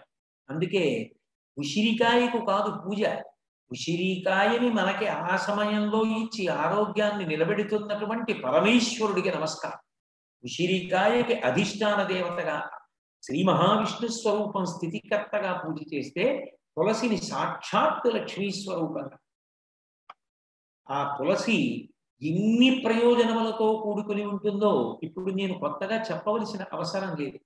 చెవిపోటు దగ్గర నుంచి, ఊపిరితిత్తుల సంబంధమైన వ్యాధుల దగ్గర నుంచి, అజీర్ణం దగ్గర నుంచి, పడిషన్ దగ్గర నుంచి ప్రతిదాన్ని కూడా తులసి తీసేస్తుంది. 4 తులసి దళాలు పరమేశ్వరుడి పాదాల దగ్గర నుంచి తీసినవి నీళ్లలో వేసుకుని 1 గంట పోయాక తాగి నివేదిస్తే చాలు. వాతావరణంలో ఎంత ప్రతికూలత ఉన్నది కాపాడుతుంది. గుగ్గిలాన్ని నేను సృష్టించలేదు, కర్పూరాన్ని నేను సృష్టించలేదు, ఉసిరికాయని నేను సృష్టించలేదు, తులసి దళంలో ఇన్ని ఔషధీ గుణములు నేను పెట్టలేదు, ఎక్కడ పడితే అక్కడ తులసి పెరిగేటట్టుగా నేను చెయ్యలేదు. కానీ ఇన్ని పెరిగేటట్టుగా చేసి అవి ఆ సమయంలో నా ఆరోగ్యం కాపాడడానికి అందించిన కంటికి కనపడని పరమాత్మకి నమస్కరిస్తారు. అందుకని ఆ తులసికి ఉసిరికి అంత గొప్ప పూజ. నిజానికి శుక్లపక్షంలో వచ్చేటటువంటి ద్వాదశి నాడు ఆ ఉసిరిని తులసిని రెండింటినీ పక్క పక్కన పెట్టి పూజ చేస్తారు. ఉసిరికాయ మీద దీపం వెలిగిస్తారు. ఎందుకని ఈ రెండే, ఇక ఇంతకన్నా గొప్ప మాకు కనపట్టలేదు. అందుకని ఈ ఉసిరికాయ మీద దీపం వెలిగిస్తాం. వెలుగు కన్నా గొప్పది లోకంలో ఇంకోటి లేదు. అన్ని భయాలకి కారణం అజ్ఞానం. ఇంకోటి ఉందన్నంతసేపు, ఉన్నది సరిగ్గా అర్థం కానంతసేపు భయం. ఏదో తాడు చూసి పాము అనుకుంటాడు. దీపం తీసుకొచ్చారనుకోండి, అది తాడు అని అర్థమైంది అనుకోండి, ఇక పాము లేదు అనగానే భయం అంతా పోతుంది. అటువంటి ఆ జ్ఞాన జ్యోతి భగవంతుని యొక్క అనుగ్రహమైనటువంటి ఈ ఉసిరికాయ మీద వెలిగిస్తున్నానని ఉసిరికాయ మీద దీపం వెలిగిస్తాడు. వెలిగించి భగవంతుడి దగ్గర సమర్పణం చేస్తారు. అలాగే ఈ కార్తీక మాసంలో వనభోజనాలు అనేటటువంటివి ఒక అద్భుతమైనటువంటి ప్రక్రియ. అది కేవలంగా ఏదో కాలక్షేపం కోసమో లేకపోతే ఒళ్ళు మైమరిచిపోయేటటువంటి రీతిలో ప్రవర్తించడానికో సోపానములు కావు. వనభోజనము అనేటటువంటిది రావడానికి కారణం తెలిసిన వాళ్ళు తెలియని వాళ్ళు అందరూ కలిసి వెళ్ళి ఉసిరి చెట్టు కింద కూర్చుని ఉసిరి చెట్టుని పూజించి ప్రకృతి ద్వారా పురుషుణ్ణి అందుకో. లోకమునందే లోకేశ్వరుడు ఉన్నాడు, విశ్వమునందే విశ్వనాథుడున్నాడు. విశ్వాన్ని విడిచిపెట్టి ఎక్కడికి పరిగెడతావు? విశ్వనాథుడి కోసం. లోకాన్ని విడిచిపెట్టి లోకేశ్వరుణ్ణి ఎక్కడ చూస్తావు? నారాయణ స్థిత. నీకు కంటికి కనపడే దాంట్లో, చెవికి వినపడే దాంట్లో అంతటా వసుదేవ సర్వమితి సమహాత్మా సుదుర్లభ. అంతటా భగవంతుణ్ణి చూడగలిగినటువంటి జ్ఞాన జ్యోతి వెలిగినటువంటి వాడు ఎవరున్నాడో వాడు ధన్యాత్ముడు. అందుకని ఈ కార్తీక మాసంలో వనభోజనానికి వెళ్ళినప్పుడు తులసి చెట్టు కింద కూర్చుని ఆ తులసి చెట్టు తీసుకొచ్చి రెండింటినీ కలిపి పూజ చేస్తారు. స్త్రీ పురుష పండిత పామర కుల మత వర్ణ వర్గ ధనిక పేద విచక్షణ లేకుండా అందరూ కలిసి భోజనం చేస్తారు. నిజానికి వనభోజనం అంటే, వనం అంటే బ్రహ్మం. ఎందుకు అలా చెయ్యాలి అంటే, భగవంతుణ్ణి తెలుసుకోవడానికి ఉండేటటువంటి ప్రక్రియలో ఒక్కడుగా తరించడం ఎప్పటికీ సాధ్యమయ్యే విషయం కాదు. సర్వసాధారణంగా ఎక్కడో కారణజన్ములు చంద్రశేఖరేంద్ర సరస్వతి మహాస్వామి వంటి వారిని పక్కన పెట్టండి. సర్వసాధారణంగా లోకంలో ఒక వ్యక్తికి భగవంతుడు ఉన్నాడు అనే పూనిక కలగాలంటే గురువు గారి మాటలు వినపడాలి, పెద్దలు చెప్పిన మాటలు వినపడాలి. ఎందరితోనో కలిసి తిరిగితే తప్ప ఆ భక్తి సువ్యవస్థితం కాదు. అందుకే కొన్ని 10 మంది కలిసి చేయాలి, కొన్ని ఒక్కడే చెయ్యాలి. పల్లకీ పట్టుకోవాలి అంటే 10 మంది కలిసి పల్లకీ పట్టుకోవాలి. కోలాటం ఆడాలి అంటే 10 మంది కలిసి కోలాటం ఆడాలి. ఉత్సవం చేయాలి అంటే 10 మంది కలిపి ఉత్సవం చేయాలి. స్వామికి కిరీటం పెట్టి చూడాలి అంటే మా ఇంట్లో పెట్టి చూడటం కుదరదు. అంగుష్ట మాత్రం ఉంటుంది విగ్రహం. ఎలా పెడతాను? ఆయనకి 10x6 పెద్ద గండభేరుండవచ్చు పంచ కట్టి చూడాలి అంటే ఇంట్లో కుదరదు. దేవాలయంలో కట్టి చూసి సంతోషించాలి. అందరూ కలిసి కొన్ని చేస్తారు. ధ్యానం చేయాలంటే 100 మంది ఉంటే దాన్ని చేయలేరంటే అనకూడదు. తను ఒక్కడే కూర్చుని ధ్యానం చేసుకోవాలి. తనకు ఆకలిస్తే తన అన్నం తినాలి, తనకి నిద్ర వస్తే తాను నిద్రపోవాలి. అందరూ పడుకున్నారా అడగండి, అప్పుడే పడుకుంటారంటే ఆరోగ్యం పాడైపోతుంది.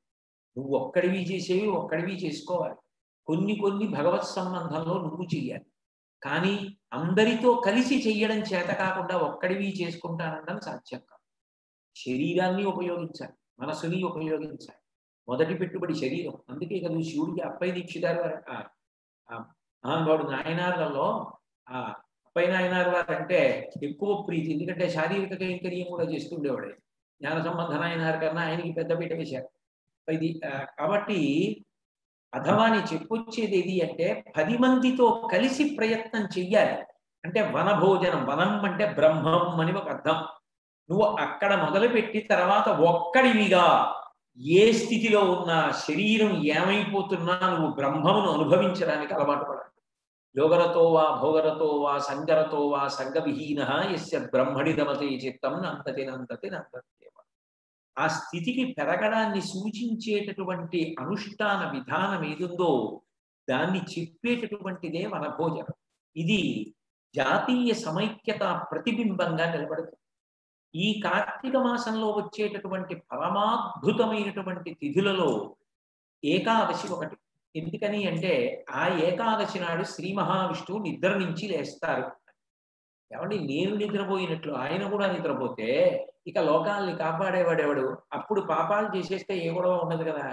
భగవంతుడి దృష్టిలో కదా ఆయన నిద్రపోయాడు కదా. ఆయన నిద్రపోవడం, ఆయన నిద్ర లేవడం ఏమిటండి ఎవరంతా అనుకుంటుంటారు నా బోటిగా. కానీ కాదు, అది లౌకికమైన తామసికమైన నిద్ర కాదు. నిద్రాముద్రాం నిఖిల జగతి రక్షణే జాగరూకం అంటారు. నాకు ఏదో జ్ఞాపకం రాలేదనుకోండి, ఒకసారి కళ్ళు మూసుకుని ఒక్క క్షణం ఆలోచిస్తాను. ఎందుకని? కళ్ళు మూయగానే ఎదురుగుండా కనపడుతున్నటువంటి ప్రపంచం నుంచి మనసు విడిపడుతుంది. ఏకాగ్రత నిలబడితే ఏది గుర్తుకు రాలేదో అది గుర్తుకొచ్చే అవకాశం ఉంటుంది. అలాగే భగవంతుడు కూడా ఏం చేస్తాడంటే, నువ్విచ్చే పత్రం, నువ్విచ్చే పుష్పం, నువ్విచ్చే ఫలం నేను నీకు ఇచ్చినవి. నువ్వు కొత్తగా నాకు ఇచ్చేవి ఏం లేవు. నేను నీకు ఇచ్చినవి నువ్వు నాకు ఇచ్చి నేను సంతోషపడితే నువ్వు సంతోషపడాలి. అలా అవ్వాలి అంటే ఒకటే కారణం ఉండాలి, నీకు భక్తి ఉండాలి. భక్తి పైకి కనపడదు. ఇచ్చిన పళ్ళు కనపడతాయి, తులసీదళాలు కనపడతాయి, పువ్వులు కనపడతాయి, అక్కడ ఏదో ఈ లక్క కనపడుతుంది, పశువు కనపడుతుంది, కుంకం కనపడుతుంది, గుగిలం కనపడుతుంది. ఎంత భక్తితో తెచ్చాను అన్నది తెలుస్తుందా? భక్తి మనోజనితం, అది తెలియదు. ఆయనకి ఏం కావాలి? ఇవన్నీ అక్కర్లేదు, ఆయనకి భక్తి చాలు. భక్తితో ఉంటే ఆయన పొంగిపోయి నెత్తి మీద పెట్టుకుంటాడు. వటుర్వా గేహీవా ఎతిరపి జటీవా తదితరో నరో వా యక్కశ్చిత్ భవతు భవకింతీన భవతి యదీయం హృత్పద్మం యది భవదీనం పశుపతే తదీయస్త్వం శంభో భవసి భవభారం చ వాస్కి అంటారు శంకర భగవత్పాదులు శివానంద లహరిలో. నువ్వు ఎవడివైతే ఎవడకు కావాలి, ఏ వేషం గడితే ఎవడకు కావాలి, ఇవన్నీ ఈ బాహ్యాడంబరాలు నా దగ్గర చెప్పకు. నువ్వు ఏ ఆశ్రమంలో ఉన్నావన్నది కూడా నాకు చెప్పకు. నాకు కావలసింది నీ హృదయమును నాకు సమర్పించావా అది చెప్పుతా.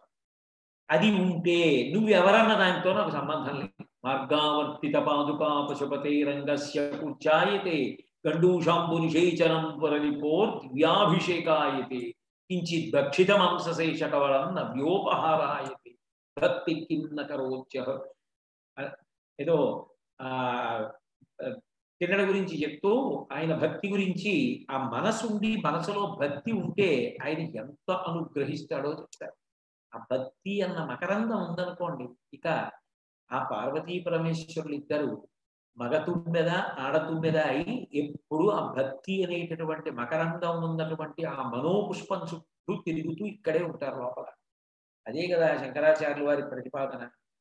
భృంగీచ్ఛానటనోత్కటకరిమదగ్రాహీ స్ఫురన్ మాధవా హ్లాదో నాదయుతో మహాశితమభు పంచేషు నాచాధృతః సత్పక్షస్సు మనోవనీషు సపునః సాక్షాన్ మదీయే మనోరాజీవే భ్రమరాధిపో విహరతాం శ్రీశైలవాసీ విభూ అంటారు. కాబట్టి ఆ భక్తి మకరందం ఉన్నదా? నువ్వు చేసేటటువంటి దాంట్లో ఏం తెచ్చావు కాదు, ఎంత భక్తితో తెచ్చావు. నేను తేవడమే, నేను తేవడానికి ఒక పువ్వు పూయించగలనా? ఓ మొగ్గని సృష్టించగలనా? జాజి పువ్వులో శ్వాసన నేను పెట్టానా? మామిడి పిందెని కాయ నీ చేశానా, కాయని పండు నీ చేశానా, పండుకి రంగు మార్చానా, గుజ్జుని రసంగా మార్చానా, ఏది నేను చేయగలను? చేసిన వాడు వాడిచ్చినది వాడికి ఇస్తున్నాను అంతే. నేను ఇవ్వగలిగింది, నేను చేయగలిగినది ఇంతే, ఇంతకన్నా నేను చేయడానికి నాకు అవకాశం లేదు అన్న వినయంతో ఎవడు పట్టుకెళ్ళి ఇస్తున్నాడో వాడి పట్ల ఆయన మక్కువ చెందుతాడు. పత్రం పుష్పం ఫలం తోయం యోమే భక్త్యా ప్రయచ్చతి. నాకు ఇవ్వవలసింది పదార్థం కాదురా, దాని వెనకాతల భక్తి ప్రధానం. భక్తి ఎక్కడ చూస్తారు? భక్తి చూడడానికి ఎలా కనబడుతుంది? కాబట్టి గృహప్రవేశం చేస్తానంటే ముహూర్తం పెట్టించుకోవచ్చు, వివాహం చేసుకుంటానంటే ముహూర్తం పెట్టించుకోవచ్చు. భక్తిగా ఉండడానికి ముహూర్తం పెట్టండి అంటే భక్తికి ముహూర్తాలు ఏంటి? ముహూర్తాలు ఉండవు. అది నీకు రావాలి ఈశ్వర కటాక్షం చేత. అది ముహూర్తాలు ఉంటే వచ్చేది కాదు. నీ మనసులో ఉన్న భక్తిని ఈశ్వరుడు చూస్తాడు, లోపల ఉన్న దాన్ని లోపల కంటితో చూస్తాడు. అందుకని పైనున్న కళ్ళు మూసినట్టుగా నిద్రపోయినట్టు ఉంటాడు, కానీ లోపలి కంటితో నీ లోపలికి చూస్తుంటాడు. అందుకే దక్షిణాయనంలో పడుకుంటాడు. ఆషాఢ మాసంలో ఏకాదశి నాడు శుక్లపక్షంలో పడుకుంటే కార్తీక మాసంలో శుక్లపక్షంలో ఏకాదశి నాడు నిద్రలేస్తాడు. అంటే దాని అర్థం ఏంటి? నిజంగా ఏదో పడుకున్నాడు నిద్రపోయాడు అని కాదు. నిద్రాముద్రాం నిఖిల జగతి రక్షణే జాగరూకం. బాగా పరిశీలిస్తున్నాడు అంతఃశుద్ధి వీడి. ఎందుకని దక్షిణాయనం అంతా ఉపాసన కాలం. ఈ ఉపాసన కాలంలో వీడు ఎంతవరకు మనసులో భక్తితో నిలబడ్డాడు. సకృన్నత్వానత్వ కథమివ సతాం సన్నిధతే అంటారు శంకర భగవత్పాదులు. సతాం సత్పురుషుడైన వాడు, ఆ భక్తి కలిగిన వాడు భగవంతుని మ్రోల ఒక్క నమస్కారం చేస్తే చాలు, ఆయన ఏమీ చేయడు. ఎందుకంటే ఆయన భక్తి చాలు. అంటే చెయ్యొద్దని నా ఉద్దేశం కాదు సుమండి, విషయాన్ని మనవి చేస్తున్నాను. కాబట్టి ఆ భక్తి నీ మనసులో ఉన్నదా? ఇది పరిశీలించడానికి పడుకున్నవాడు కార్తీక మాసంలో శుక్లపక్షంలో ఏకాదశి నాడు లేస్తాడు. లేచి మొట్టమొదట వస్తూనే తులసి బృందావనానికి వస్తాడు. అంటే ఆయనకి తులసి మీద ఉండేటటువంటి అనురక్తి అటువంటిది. ఎందుకని? ఒక్కటే కారణం, తులసి చేసినంత ఉపకారం లోకంలో ఇక ఏదీ చెయ్యలేదు. అంత ఉపకారం చేస్తుంది తులసి. ఎవడు లోకోపకారము కొరకు బ్రతకగలడో అంతకన్నా నేను ప్రీతి పొందడానికి వేరు కారణం ఉండదు. పరహితము చేయునెవ్వడు పరమహితుండగును భూత పంచకమునకును. పరహితమే పరమధర్మము, పరహితునకు ఎదురు లేదు పరుగేందుముఖి అంటాడు భాగవతం అష్టమ స్కంధంలో. పరమశివుడు పార్వతీదేవితో మాట్లాడుతూ హాలాహలభక్షణ ఘట్టంలో అంటాడు, అందరికీ ఉపకారం చెయ్యాలనేటటువంటి బుద్ధి కలిగిన వాడెవడో వాడు నాకు పరమహితుడుగుతాడు పార్వతి అంటాడు. ఇదిగో ఈ ఉపాసన లక్షణాన్ని ఆయన చూస్తాడు. చూసి తులసి బృందావనంలోకి వస్తాడు. కాబట్టి అది ఉత్థాన ఏకాదశి, ఆయన లేచేటటువంటి ఏకాదశి, క్షీరాబ్ధి ద్వాదశి. ఆ రోజున దేవతలందరికీ కూడా దర్శనమిస్తాడు. అలాగే మీరు ఈ కాలాన్ని పరిశీలిస్తే కార్తీక మాసంలో ఏదో ఒక్కరిని పూజించడం కాదు. చిత్రం ఏమిటంటే కృష్ణపక్షంలో వచ్చేటటువంటి చతుర్దశి నాడు వైకుంఠంలో శ్రీ మహావిష్ణువు శంకరుణ్ణి పూజ చేస్తాడు. శివ కేశవ అని రెండు ఉండవు సుమా. ఒక్క ప్రమిదలో వెలుగుతున్నటువంటి రెండు దీపములు తత్వతః రెండుగా కనపడుతున్నా ఒక్కటే అయినట్టు, నిజానికి శివకేశవులుగా కనపడుతున్నటువంటి ఆ పరబ్రహ్మతత్వం ఒక్కటే అని నిరూపణం చేస్తుంది. అందుకే ఆ దీపాలు పెట్టేటప్పుడు దేవాలయాల్లో పెడతారు, ఇళ్లల్లో పెడతారు, మఠ ప్రాంగణాల్లో పెడతారు, గోశాలలో పెడతారు, పరమ పవిత్రమైనటువంటి ప్రదేశాలు అన్నిటా పెడతారు. అనుశాసనిక పర్వం జరిగితే కనపడుతుంది. చివరికి రాజవీధులలోనూ కొండల పైభాగంలోనూ కూడా దీపాలు పెడతారు. వాళ్ళందరూ ఉత్కృష్టమైన స్థితిని పొందుతారు అని భీష్ముడు చెప్తాడు. కాబట్టి అటువంటి దీపాన్ని పెట్టడం అనేటటువంటిది చాలా చాలా గొప్ప విశేషం. కాబట్టి ఆ దీపం ప్రధానంగా నడుస్తూ ఉంటుంది.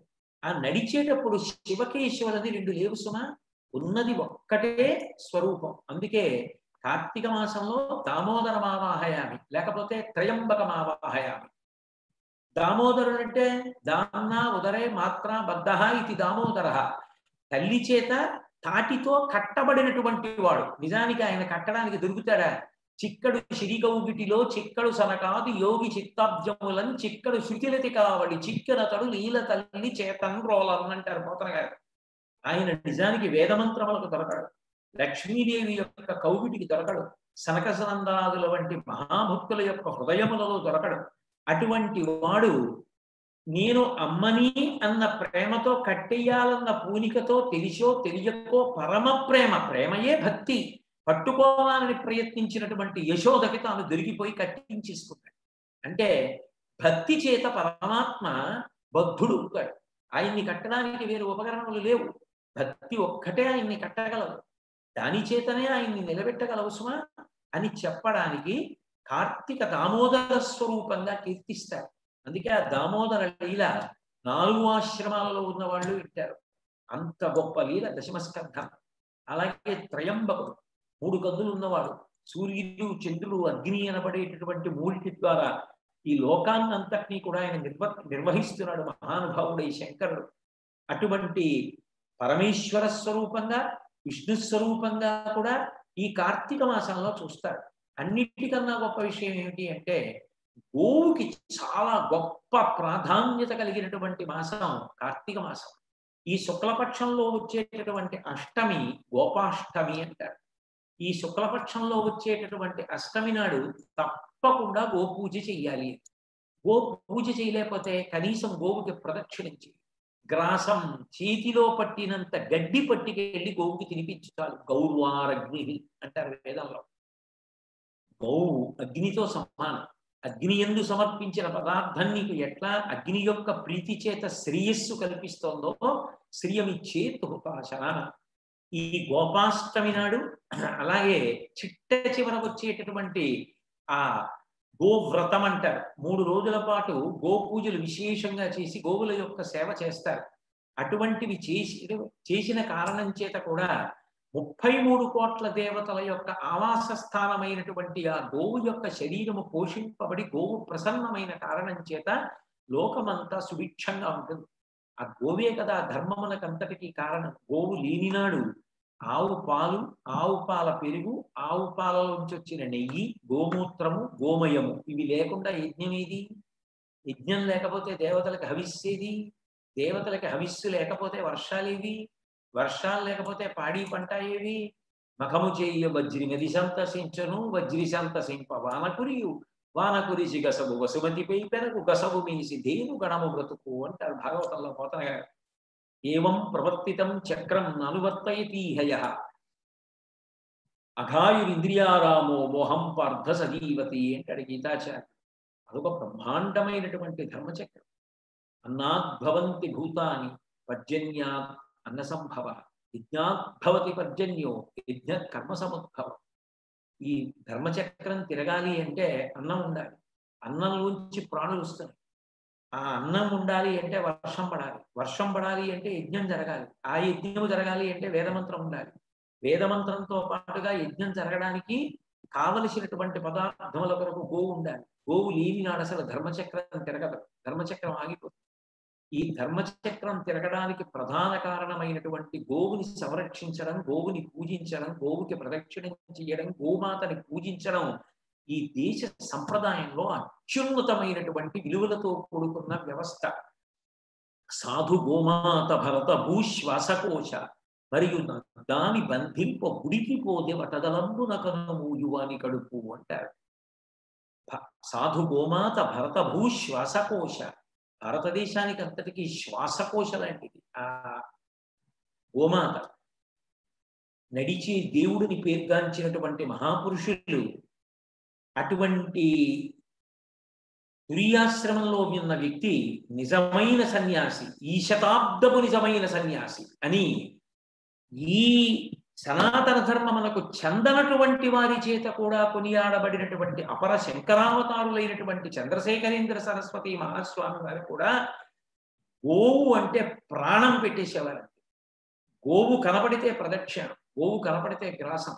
గోవు గురించి చెప్పి చెప్పి చెప్పి చెప్పి వారు ఒక రోజు ఒక అనుగ్రహ భాషణంలో ఒక మాట అన్నారు. ఒక పీఠాధిపతిగా గో సంరక్షణ కొరకు చెయ్యగలిగినంత చేశానన్న తృప్తి నాకు కలుగలేదు. అంటే నిజానికి చంద్రశేఖరేంద్ర సరస్వతి మహాస్వామి వారు సంతోషించాలంటే నాకు తెలిసినంత వరకు నా దృష్టిలో చెయ్యగలిగినది ఏదైనా ఉంటే 4 గోవుల్ని పోషించడం, ఒక గోశాల పెట్టడం, 10 గోవుల్ని పోషించడం కామకోటి పీఠాధిపతుల యొక్క సంతోషానికి కారణం. నేను ఈ విషయం ఏదో గొప్ప కోసం చెప్పడమో చేస్తున్నదని అనుకోకండి. తెలిసో తెలియకో ఏదో అదృష్టవశాత్తు 4 గోవుల్ని పోషించే అవకాశం కలిగింది కాకినాడ గోశాల. ఎప్పుడైనా కంచి వస్తే శంకర విజయేంద్ర సరస్వతి స్వామి గారు ఇంత ముఖం చేసుకుని కోటేశ్వరరావు రా అని ముందు చెప్పే మాట ఏమిటంటే, అక్కడ ఆవులకి ఫ్యాన్లు పెట్టాడు, మీరు చూడాలి వెళ్ళి ఒకసారి, హైటెక్ గోశాల అంటుంటారు. అంటే 4 ఆవుల్ని పోషిస్తే ఆయన అంత సంతోషపడిపోయి నేను జ్ఞాపకం ఉన్నాను అంటే, కంచికామకోటి పీఠాధిపతుల ఆశీర్వచనం పొందడానికి నాకు అర్థమైనది 2 మార్గాలు: సంప్రదాయాన్ని పరిరక్షించడానికి ప్రయత్నించడం, గోవుల్ని పోషించడానికి ప్రయత్నం. ఈ 2 చేస్తే ఆయన సంతోషిస్తారు. ఎందుకంటే వారు త్రికరణ శుద్ధిగా అహరహం ఎప్పుడూ ఈ సనాతన ధర్మ ఔన్నత్యం కోసం పాటుపడే మహాపురుషులు కాబట్టి కార్తీక మాసాన్ని ఎన్ని కోణాలలో పరిశీలించినప్పటికీ పరమాద్భుతమైనటువంటి మాసం. విశేషం ఏమిటంటే శుక్లపక్షంలో వచ్చే చవితి నాగుల చవితి. పాటలు పాడి పుట్టల దగ్గరికి వెళ్ళి పాలు పోసి ఏదో తోక తొక్కితే పరాయి వాడనుకోకు, పడగ తొక్కితే నీ వాడనుకో అని పాటలు పాడి ఆ నాగులకు పట్టుకెళ్ళి పాలు పోస్తారు. ఎందుకంటే మనకి నాగయజ్ఞోపవీతం అని, పైకి లేచేటటువంటి పాము ఊర్ధ్వముఖ చలనానికి ఓజో శక్తికి, కలుగులోకి వెళ్ళిపోయేటటువంటి పాము అధోముఖ చలనానికి తేజ క్షయానికి సూచనలుగా ఉంటాయి. కాబట్టి పాముల పట్ల కూడా నిజానికి భూమిని మోస్తున్నవాడు శేషుడే అని చెప్పి అంత గౌరవాన్ని చూపించి ప్రతి ప్రాణిలో భగవంతుణ్ణి చూడడం తెలిసినటువంటి సంప్రదాయం ఉన్న ధర్మం ఈ ధర్మం. అంత గొప్ప ధర్మం. ఇందులో ఏదో వీళ్ళకే పూజ వీళ్ళకి పూజ లేదన్న మాట లేదు.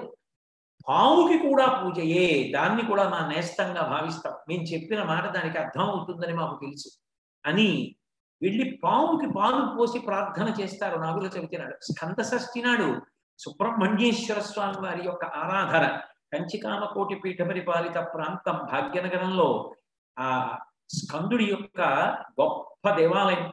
మహానుభావుడు ఎంత బాగా నిర్వహిస్తారో, ఎంత గొప్పగా చేస్తారో అక్కడ ఉత్సవాలు.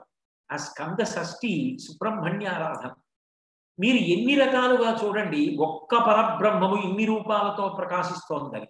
ఏదో ఒక్క రూపంగా కాదు, ఇన్ని రూపాలుగా ప్రకాశిస్తున్నటువంటి పరమాత్మ స్వరూపాన్ని మేము ఆరాధిస్తున్నాం. నిజానికి ఇన్ని రూపాలుగా ఉన్నటువంటి ఆ పరమాత్మ స్వరూపానికి ఆకారమేది? స్త్రీ పురుష నపుంసక మూర్తియును కాక, తిర్య కమర నరాది మూర్తియును కాక, కర్మ గుణభేద సరసప్రకాశి కాక, వెనుక నన్నుయుతానగు విభుతలంటూ. నిజానికి భగవంతుడు అంటే ఒక దివు, కాంతి, ఒక ప్రకాశం. అందుకని ఆయన విష్ణువు, ఆయన శివుడు, ఆయన సుబ్రహ్మణ్యుడు, ఆయన నాగుల చవితి నాడు నాగేంద్రుడు, ఆయనే మాకు లక్ష్మి, ఆయనే సరస్వతి, ఆయనే పార్వతి, ఆయనే ఈ దీపం. ఈ దీపంలో ఉన్న వెలుగే మాకు భగవంతుడు అని దీపాన్ని ఆరాధించి, ఈ దీపం మమ్మల్ని చీకట్లోంచి వెలుతురులోకి తీసుకెడుతుంది. తమసోమా జ్యోతిర్గమయ. ఇది ఎక్కడి నుంచి? మృత్యోర్మ అమృతంగమయ. పుట్టి చచ్చి తిరిగేటటువంటి జనన మరణ చక్రమ నుండి విడుదల చేసి, భక్తితో చేసినటువంటి కర్మానుష్ఠానము వలన ప్రీతి చెందినటువంటి భగవంతుడు చేసిన కర్మాచరణము చేత నిర్మలమైనటువంటి చిత్తమును యోగ్యమైనటువంటి పాత్రత కలిగినటువంటి స్థితిగా పరిగణించి అనుగ్రహించినటువంటి జ్ఞానము చేత ఇక పుట్టవలసినటువంటి అవసరాన్ని పోగొట్టుకుని పునరావృత్తి రహిత శాశ్వత శివ సాయుధ్య స్థితిని పొందే వరకు వెళ్ళేటటువంటి ఉపాసనా క్రమాన్నంతటినీ కూడా ఆవిష్కరించేటటువంటి పరమాద్భుతమైనటువంటి మాసం కార్తీక మాసం. అందుకే బలిచక్రవర్తి భూమి మీదకి వస్తాడు అని చెప్పి ముగ్గుతో పూజ పెట్టి మొదలుపెట్టినటువంటి పూజతో బలిపాడ్యమి ప్రారంభమైతే చిట్ట చివరికి ఆ భక్తిని ఎందుండాలి కానీ పరమాత్మ మామూలుగా తీసుకెళ్ళాడు. నీ భక్తి గుండెల్లో ఉంటే పట్టాభిషేకం చేసి చాలా మందికి తెలిసేటట్టు తీసుకెళ్తాడు అని చెప్పడానికి అమావాస్య పోలి స్వర్గానికి వెళ్ళిందంట. ఆవిడకున్న 4 కోడళ్లలో ఆఖరి కోడలు పరమ అమాయకురాలు. పరమామాయకురాలు అయిన కోడలకి తెలిసిన్నది ఏమిటి అంటే భగవంతుడు ఒక్కటే. సర్వసాధారణంగా భగవంతుడిని నమ్ముకుని భక్తితో ఉండి ఇతరులు చేసేటటువంటి దోషములను క్షమించగలిగిన విశాల హృదయాన్ని చూసి ఆయనకి ప్రతిస్పందించడం, ప్రతీకారం తీర్చుకోవడం చేత కాదండి అనుకుంటూ ఉంటాడు. అందుకే విదురుడు భారతంలో ధృతరాష్ట్రుడితో మాట్లాడుతూ అంటూ ఉంటాడు, అనూన క్షమయ. అది ఆ ఓర్పు ఉన్నదే అది ఉత్తమ రూపంబు కోరువారు దాల్తురుదాని అంటాడు. ఆ భూషణం అందరూ పెట్టుకునేది కాదు. భగవంతుడు సంతోషించేటటువంటి గొప్ప రూపం కావాలనుకున్న వాళ్ళు అంత ఓర్పుని పొందుతారు. అంత సాధన చేసి అంత ఓర్పుని పొందుతారు. అంత ఓర్పుని పొందింది ఆవిడ. ఎవరు ఏమన్నా ఎంత నిందించినా తనకి తోచినంతలో విష్ణుపాదములు పట్టుకుంది. ఎంతొచ్చని భగవంతుడు చూడడం. నీకొచ్చినట్లుగా నమ్మి బతికావా అన్నది చూస్తాడని నమ్మి బతికింది. అలా నమ్మి బ్రతికినందుకు కార్తీక మాసం చివర 1000 రేకులతోటి విమానం వెలిగిపోతుండగా మిగిలిన కోడళ్ళు అత్తగారు చూస్తుండగా విమానం వచ్చి పోలిని తీసుకెళ్ళిపోయింది. అది దామోదర, అది త్రయంబక, అది దివు, అది వెలుగు, అది ప్రకాశం. అంటే అసలు నీకు ముందుండవలసినది శ్రద్ధ. శాస్త్రములు చెప్పినది సత్యము, గురువు చెప్పినది సత్యము, భగవంతుడు చెప్పినది సత్యము. కాబట్టి శాస్త్రస్య గురువాక్యస్య సత్యబుద్ధ్యావధారణ సా శ్రద్ధ గణితా సిద్ధి యయా వస్తూపలభ్యతే. ఎవరికి ఆ శ్రద్ధ ఉంటుందో అదే భక్తి. ఆ భక్తి లేకుండా మిగిలినవి ఎన్ని చేసినా పత్రి చేయి. శివకేశవుల మధ్య భేదములు పాటించవద్దు, రెండూ ఒక్కటే నిసుమా అని చెప్పి చేతులారంగ శివుని పూజింపడి నోరు నవ్వంగ హరికీర్తి నుడువడి దయయు సత్యంపులుగా తలపడి కలుగనీటికి తల్లుల కడుపు చేతు అన్న పోతన గారి హృదయాన్ని ఆచరణాత్మకం చేసినటువంటి మహోత్కృష్టమైనటువంటి మాసం కార్తీక మాసం. కాబట్టి ఇక నేను ఇంతకన్నా చెప్పడానికి ఏముంటుంది? మీ అందరూ నేను చెప్పిన విషయాల్ని కొంతవరకు మీకు పనికొస్తాయి అనుకుంటే వాటిని తీసుకుని పరిశీలనం చేస్తే ఒక్కొక్క తిథి దాని వైభవాన్ని పరిశీలిస్తే ఇంత గొప్ప మాసం ఆ కార్తీక మాసం. కేవలం భగవదారాధన ఒక్కటే కాదు, మనిషిగా బ్రతకడానికి ముందు ఇంట గెలిచి రక్షగలవడం రావాలి. తాను ఏ తల్లి కడుపున పుట్టాడో, ఏ తండ్రికి తాను జన్మించాడో, తనతో పుట్టినటువంటి ఆ అనుబంధాలు ఇక జీవితంలో రమ్మంటే వచ్చేవి కావు. రాముడంతటి వాడు వచ్చాడు. దేశే దేశే కళత్రాణి దేశే దేశే చ బాంధవా తంతు దేశం నపశ్యామి ఎత్ర భ్రాతా సహోదర. ఏ దేశం వెళ్ళినా స్నేహితులు దొరుకుతారు, ఏ దేశం వెళ్ళినా బంధువులు ఉండవచ్చు. కానీ తోడ పుట్టిన వాళ్ళు అన్నవాళ్ళు మాత్రం ఈ జన్మకంతే ఇక లభించారు. ఆ అక్క చెల్లెళ్ళు, ఆ అన్నదమ్ములు, ఆ రక్తం పంచుకున్న వాళ్ళు, ఆ ప్రేమ అది రమ్మంటే వచ్చేది కాదు. కళా తపస్వి ఇన్ని ఉత్తమ చిత్రాలు తీశారు. నేను ఎప్పుడైనా విశ్వనాథ్ గారి ఇంటికి వెళ్ళినప్పుడు ఆయన పరమ సంతోషంతో నేను ఏ భజంతికి వస్తున్నానంటే వాళ్ళ సోదరికి ఫోన్ చేస్తారు. ఫోన్ చేసి ఆయన చాగంటి వారు వస్తున్నారు, నువ్వు కూడా రా అని ఆవిడ్ని పిలిచి ఆయనకి ఇష్టం నువ్వు పాడవే అని మంగళహారతులు అవి పాడిస్తుంటారు. ఆయన సంస్కారం, ఆ తోబుట్టువుల మీద ప్రేమ చూస్తే నాకు ఎంత సంతోషంగా ఉంటుంది.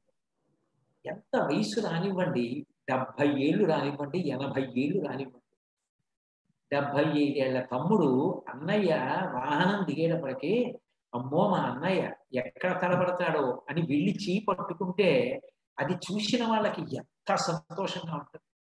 అన్నదమ్ములు ఒక చోట కూర్చుంటే, అన్నదమ్ములు అక్క చెల్లెళ్ళు కూర్చుని పటపటా నవ్వుకుంటూ మాట్లాడుకుంటుంటే ఇంకా అంతకన్నా సమైక్యత ఎక్కడి నుంచి వస్తుంది? ప్రతి ఇల్లు అలా ఉండడం నేర్చుకుంటే అందరినీ అందరూ ప్రేమించగలరు. తన తోట పుట్టినటువంటి వాళ్ళని ప్రేమించడమే చేత కాని వాడు భారతీయులంతా సహోదరులు అని ఏమని ప్రేమించగలరు? ముందు నువ్వు ఎక్కడ పుట్టావో, నీతో ఎవరు పుట్టారో వాళ్ళని ప్రేమించడం నీకు చేత కావాలిగా. వాళ్ళ దగ్గరికి వెళ్ళడం డబ్బు నిష్ప్రయోజన ఖర్చు కాదు. ఒకసారి వెళ్ళాలి, మాట్లాడాలి, కూర్చోవాలి, సంతోషంగా ఉండాలి. వాళ్ళ ఇంట్లో నువ్వు భోజనం చేయాలి, నీ ఇంట్లో వాళ్ళు భోజనం చేయాలి. అవి రమ్మంటే వచ్చే అనుబంధాల జారిపోతే మళ్ళీ దొరుకుతాయా? ఎంత ప్రేమ! ఎన్నేళ్ళు వచ్చినా వాళ్ళని ఒకళ్ళనొకళ్ళు ముట్టుకున్నప్పుడు, కూర్చున్నప్పుడు, మాట్లాడుకున్నప్పుడు, చిన్ననాటి కబుర్లు చెప్పుకున్నప్పుడు ఎంత సంతోషం! అవన్నీ జ్ఞాపకం చెయ్యడం దగ్గర మొదలు పెట్టినటువంటి మాసం గోపూజలు, సామాజిక ప్రయోజనము, దీపం పెట్టడము దగ్గర నుంచి ఎన్ని విషయాల్ని, ఎన్ని భంగిమలు ఆచరించి సంప్రదాయానికి పెద్దపీట వేసినటువంటి మాసం కార్తీక మాసం. మరి అటువంటి మాసం అయినప్పుడు మాంధాత లక్ష్మీ గారికి ఆ మాసం గురించి ప్రత్యేకమైన అనురక్తి ఎందుకున్నారు? అందుకే పిచ్చి తల్లి ఏదో వీడి చెప్తే వాళ్ళు వింటారని ఆవిడ చెప్పలేక ఆవిడ చెప్పగలరు, ఎందరో పెద్దల్ని తీసుకురాగలరు. కానీ కేవలం ఏంటంటే వీడితో చెప్పిస్తే వీడికి కొంచెం గుర్తుండి వచ్చే కార్తీక మాసంలో ఏమైనా చేసుకుంటారు. నా మీద సోదర ప్రేమతో నా చేత చెప్పించారు తప్ప ఆ తల్లి నాకేదో తెలుసని చెప్పించి కాదు, నాకు తెలుసున్నవాడని అన్న అహంతో చెప్పలేదు. కామకోటి పీఠాధిపతుల యొక్క సంతోషానికి కారణమయ్యేటట్టుగా ఆయన యొక్క సంకల్పానికి అంత కష్టపడి చేస్తున్న ఆ తల్లి అడిగినప్పుడు కాసేపు మాట్లాడితే నా వల్ల ఓ 10 మంది పిల్లలకి ఈ కార్తీక మాసం గురించి ఏమైనా అందించగలిగితే నేను నా జన్మ సార్థక్యం. దానివల్ల నేను కూడా కామకోటి పీఠానికి పరోక్షంగా సేవ చేసుకున్న వాడిని అవుతాను అనేటటువంటి కేవల భక్తితో చేశాను తప్ప నాకు తెలుసు అన్న అహంకారంతో చేయలేదు. కాబట్టి ఇందులో ఏవైనా మీకు ఆదరించవలసిన విషయాలు కనబడితే అనుష్ఠించే ప్రయత్నం చేయండి. ఒకవేళ పుల్లు అనిపిస్తే ఆయనకి అంతే తెలుసు. ఉదాహరణకు